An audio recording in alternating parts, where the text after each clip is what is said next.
our book review, and we have been going through Build to Last by Jim Collins.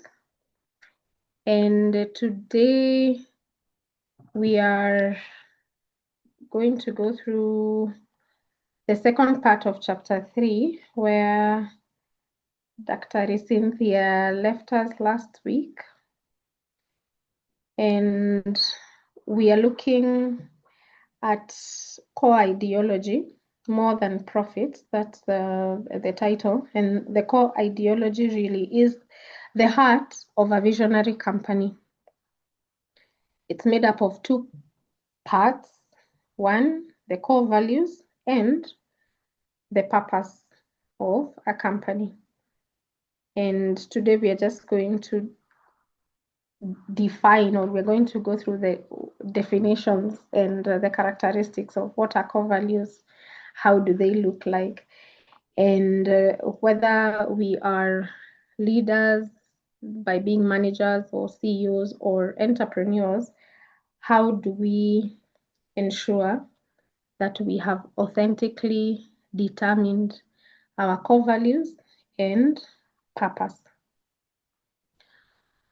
So core ideology really is the organization's essential character. And the authors of this book note that truly exceptional and enduring companies, they are built on a strong core ideology. And the question we should be asking ourselves, whether we have read the chapter or not, I believe you have something to take away from this session, is that the core values are, as we have just said, the essential and enduring tenets or character of core values. When we use the word tenets, what I think about is like the 10 commandments, you know. So those are the core values that guide a visionary company. And these general guiding principles, if they are really core values, would not be compromised for financial gain or short-term expediency. And my apologies. I want us to look at the characteristics of core values. And one of the things that both Jim Collins and Jerry Porras note is that they are few in number. If they are really core, they won't exceed 6. They note that from their research, most of them had 6 and below. And again, if you find that that list is too long, as you're going through how do you come up with your core values, you really need to sit down and look at what are the areas of overlap, because what is core can't be, you know, a list of 10 or 20 values, so to speak, here. And another characteristic, which in my opinion ties up with the first characteristic of being few, is that they are simple and they are clear. And these values, you can be able to state them simply but powerfully. So if really you want to be simple, then I think it goes without saying that you will also not have many of that, because when there's too much to think about or, you know, to go with, then you remove the idea of simplicity.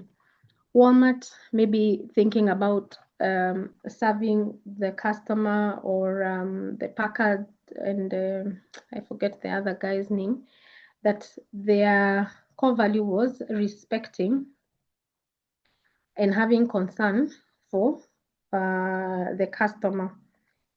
And while I may have probably paraphrased, you know, the HP way, for example, is basically means respect and concern for the individual. It just says do unto others as you would have them do unto you.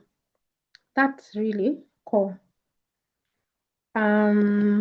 The third characteristic is that they would be deeply held and authentic. They would be born deep beliefs. They are not necessarily for public relations, trying to please the people with money, whether it's Wall Street or the NSE in our example. It is truly what is natural to the people.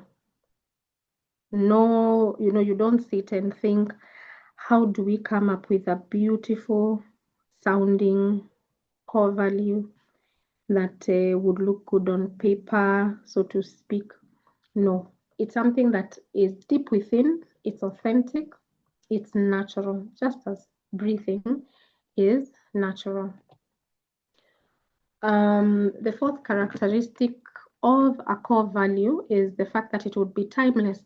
It doesn't change whether the market conditions are changing or the management is changing. You will find that there is a preservation intergenerationally. And I think it's one of he's called Roy Vagelos, who said, imagine jumping to 2091, the strategy may change, the methods that you're using. Take a minute to even think about the organization that you run or that you work for today. Probably there are things that in 50, 70 years, it will be different management.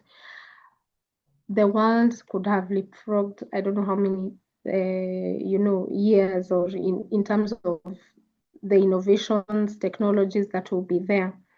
But a true core value will still be relevant even at that day. And so that idea of timelessness, one that can be passed down across several generations, really speak to the title of the book, that it is built to last. And we look at the second part of core ideology, which is the purpose of an organization. And taking the definition that they have given is that a purpose is the organization's fundamental reason for existence beyond just making money. While profits, as we learned last week, are a natural expectation of a business, it really is not the fundamental reason for existence. And so that purpose is like a perpetual guiding star on the horizon that shouldn't be confused for specific goals of business strategies, but it's something that one sees, or a company sees, is their reason for existence. For example, Walt Disney captured the enduring, and I'm reading this, never completed nature of purpose when he commented that Disneyland will never be completed as long as there is imagination left in the world. You can imagine that. Or, you can't imagine a time when Hewlett Packard will say, there are no more contributions we can make. Or if, for example, General Electric says that they've completed everything, because there will always be an opportunity to improve the quality of life through technology and innovation. And so, again, just tying to what we're thinking about the intergenerational or timelessness of, well, core values, but also purpose, is the fact that they are like you're chasing the horizon. You really never get done because it's deep and purposeful. Now, for purposes, or for a company's purpose, the one characteristic we see is they are broad and enduring. What we've spoken about, it's like you're really chasing the Earth's horizon, a continuous pursuit that really never gets done. So if for the pharmaceutical company or giant, the idea is to preserve and improve human life, As long as human life exists, then we know that there is they have a purpose, or they will be there doing what they have purpose to do. Another key characteristic, or the second one, is that it guides the evolution or the changes a company will go through. Whether you change all your products and strategies within a century, the core purpose would remain the same. And we can see, even by the framing, that that is actually one key characteristic. It's what guides the evolution, but it doesn't change with the evolution.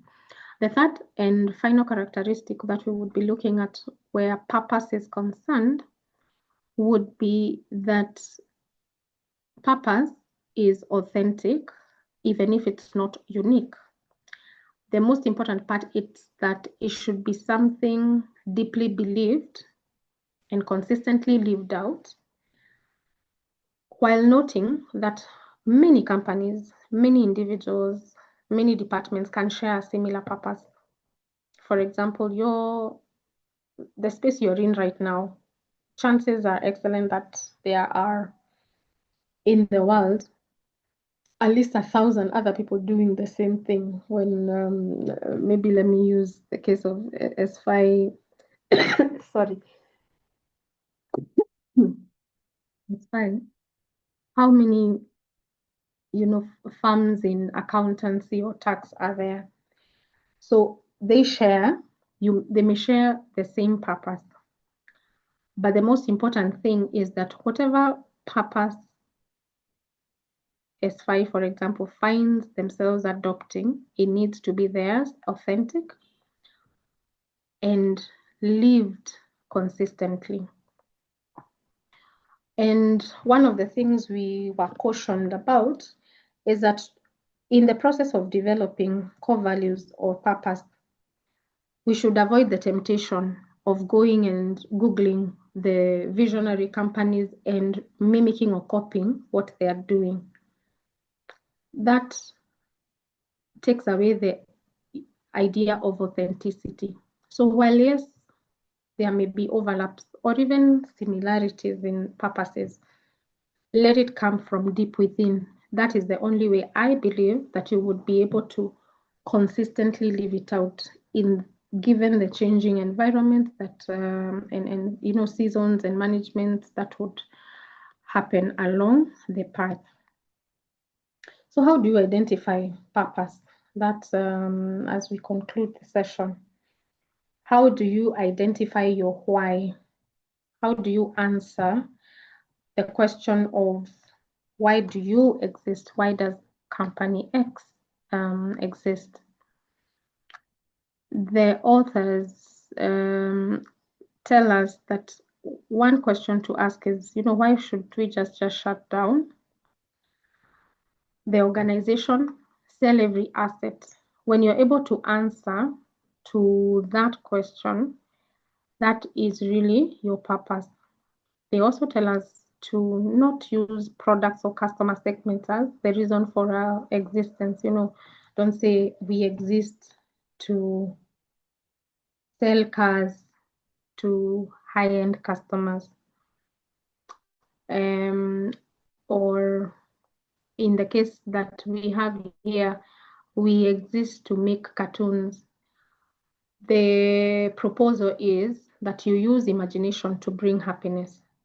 That purpose can can result to many different products over time and serving different customer segments.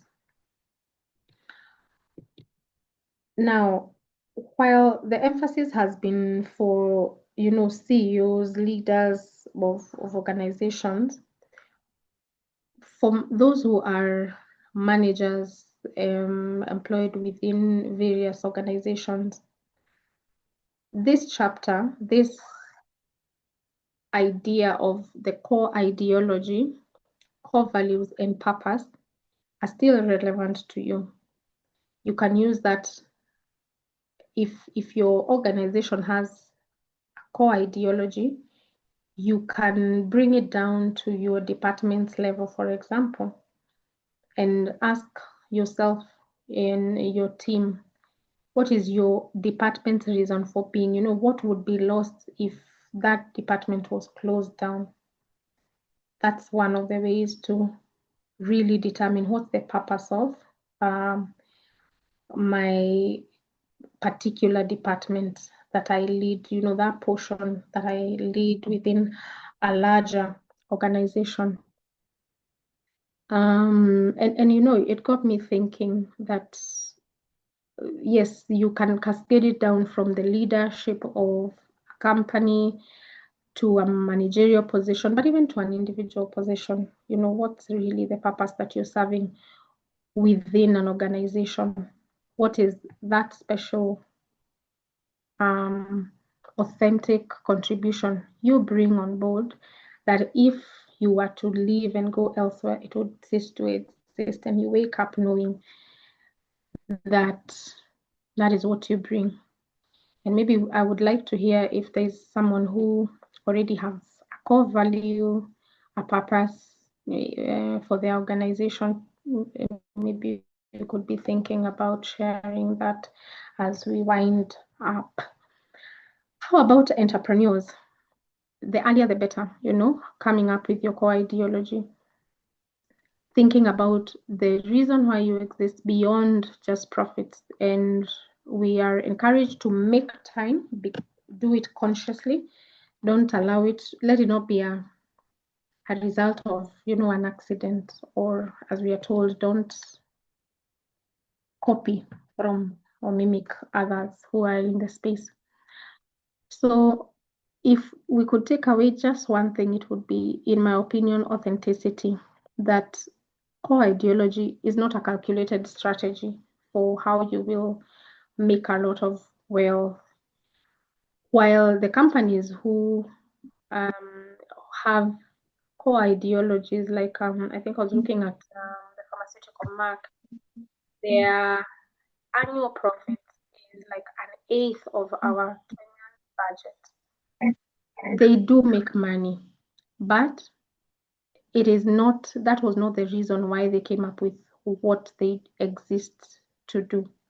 So it's about the founders and leaders genuinely believing in their gut that this is why we exist, this is who we are, and finding ways to disseminate that. So even when we would see like credos that have been written from father to son, the idea is you want to preserve that over generations and make sure that the people who are part of your organization understand it. That's the reason it's documented, but really it is existing in your gut. So thank you very much for joining this session, and I'm opening it up for your feedback, your additions. Yeah, so the floor is yours.